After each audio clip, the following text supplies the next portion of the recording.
Hey guys, back again with some budget modern, and this time we're going to be talking about a tribal deck that everybody hates, but not a lot of people actually think are good. Um, but it's Slivers, and Slivers is going to be a deck that really does not give a lot of interaction, but it's going to be huge, and since we can't go the full 5-color Sliver aggro deck that I really want to, because we don't really have the budget for the mana base, we're actually going to be going a slightly different deck, and we're going to be going in a combo direction. So since basically all the cards in the deck do the same thing, I'm going to explain one at a time, because the Slivers, unlike other tribal decks, every single one of them has a buff. Basically every single one of them has a buff.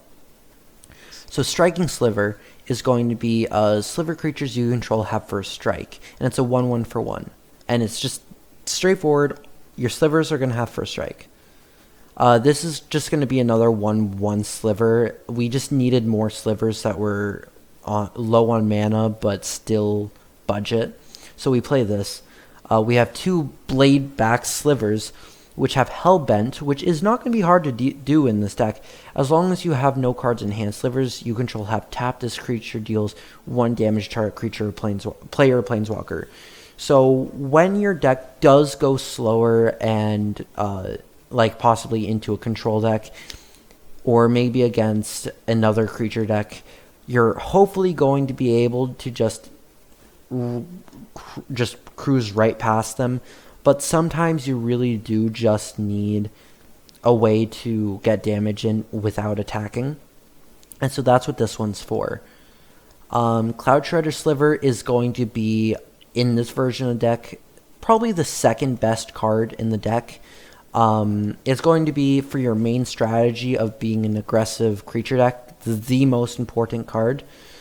But it gives flying and haste to Slivers you control. And so that's going to be incredible. It's going to be absolutely insane. If you're in a board stall and you drop this, you win the game. Next up is Darkheart Sliver. All Slivers have sacrificed this creature. You gain 3 life. This is in here as a 2 of. It's a very nice card for dealing with aggro decks. It's a way to gain some extra life if you really need it. But it's also a free sack outlet. So if your creature's going to get killed anyway, you can just sacrifice it in response and gain 3 life. And that's going to be very good for you. Dregscape Sliver is going to be saying each Sliver creature card in your graveyard is Unearthed 2. And if you don't know what Unearthed 2 is, it's basically you pay 2 mana to return it to the board, and then you're going to exile it at the end step. But also if it leaves the board, it's also at any point during your turn, it's exiled. So it's a way to get, like, at the very end of the game, it's basically like you're casting Rally the Ancestors or Return to the Ranks. It's just like it's one last hurrah. It's, oh, maybe your Cloud Shredder Sliver was in your graveyard and now you're able to just bring it back and then win the game with Dregscape Sliver. Dregscape Sliver also itself has Unearth, so that's very good in this deck. Next up is Sleeching Sliver, which is a 2-drop 1/1, and this is going to be, though we have a lot of like lords and a lot of buffs, Leeching Sliver is going to be probably a source of most of our damage, which is, it says whenever a Sliver you control attacks, defending player loses 1 life. And this is going to be a very nice thing when we're attacking with like 4 or 5 creatures a turn and they all have flying. And so your opponent's just not going to be able to block, and then they're going to take practically double the damage. But it's just a way to get that unavoidable damage. Next up are 2 cards that do the same thing. Just one's in green, one's in white. Sliver creatures you control get +1/+1. Nice, elegant, and straight to the point.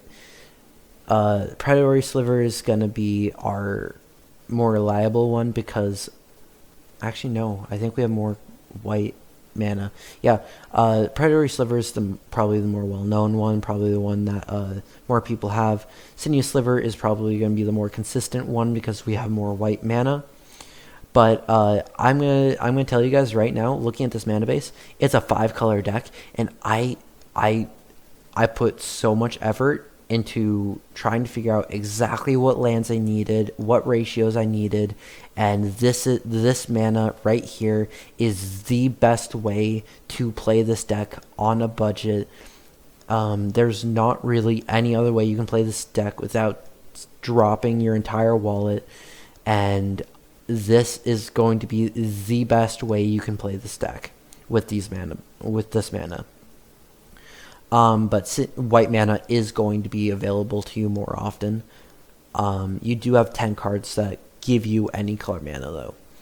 Next up is Unsettled Mariner. It's a changeling, so technically it's a sliver. It's a 2/2 that says whenever you or a permanent you control becomes a target of spell or an ability an opponent controls, counter that spell or ability unless its controller pays 2.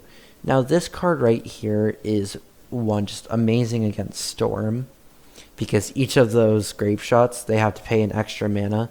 So one could even say, hey, drop the 2 Damping Spheres for more Unsettled Mariners, but Damping Sphere is actually more flexible with other matchups.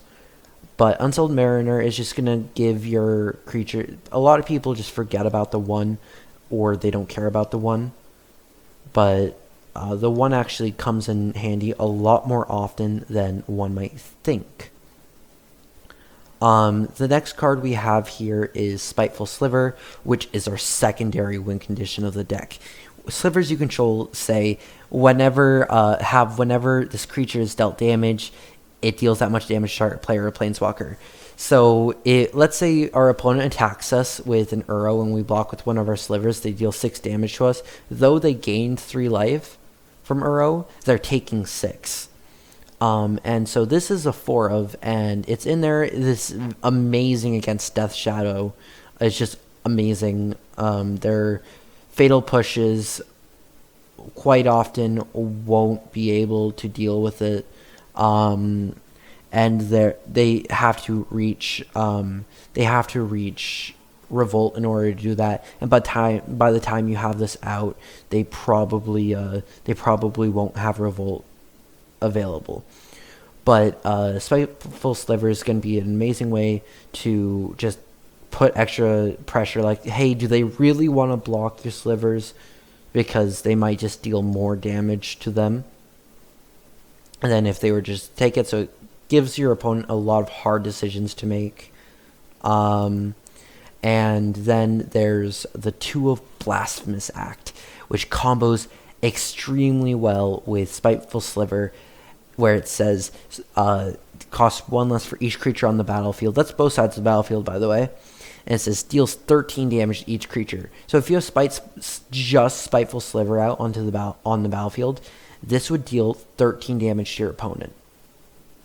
But also, if you have 1 more creature on the battlefield, it would deal 26, 39, 52, and it's insane. It's crazy, and your opponent's probably going to be building up a lot of creatures as well. So the worst case scenario is you use it defensively and you board wipe absolutely everyone, and then likelihood is both sides are pretty low, so you use Dregscape Sliver. And if you're going to board wipe, you might even be able to Dark Heart Sliver before. But if you use Dregscape first, then what that's going to do is it's going to allow you to board wipe and then reanimate all of the cards in your graveyard. And though that will take a lot of mana, they'll probably be low enough where you can do it anyway. I'm not really going to talk about my mana base at all here. You do have 10 lands that can tap for any number of, well, any color, as long as you're trying to cast one of your Slivers. Sliver Hive in particular is going to be able to pay 5 to tap it to create a Sliver. So if you do board wipe, your lands can still do things. But there's not a... Like, I can't really go in depth with the reasoning behind my land choices beyond just this is what works best for a budget deck. That's 5 colors. Next up is our sideboard. Our sideboard has Tormod's Crypt for graveyard hate, has lightning bolts for some interaction with the opponent. Sometimes it can be really hard to have interaction with the opponent in a sliver deck, but this is the way that we're going to do it. Damping Sphere for Tron, Storm, and sometimes Burn. Phyrexian Revoker to stop our opponent from comboing out with things like Walking Ballista or Devoted Druid, or really just basically anything in our deck, but it is a creature because we do need creatures in our deck. And finally, we have Damping Matrix, and Damping Matrix is just going to say activate abilities of creatures and artifacts can't be activated unless they're mana abilities. And so this is just going to be an extra way to prevent our opponent from doing those combos, because the combos that the decks that these are relevant, you need 6 of these copies, you need 6 of these effects, or else you're probably going to die in a deck like this, because you don't have counter spells, you don't have anything to deal with it except for these. So this is the way you counteract those decks. Anyway, this is overall it's probably one of my favorite tribes, and I'm really happy that I was able to build it on a budget. If you like the Spiteful Sliver Blasphemous Act combo, or if you like the deck in general, let me know below. Even if you don't like it, let me know what you would play. And I will see you next time.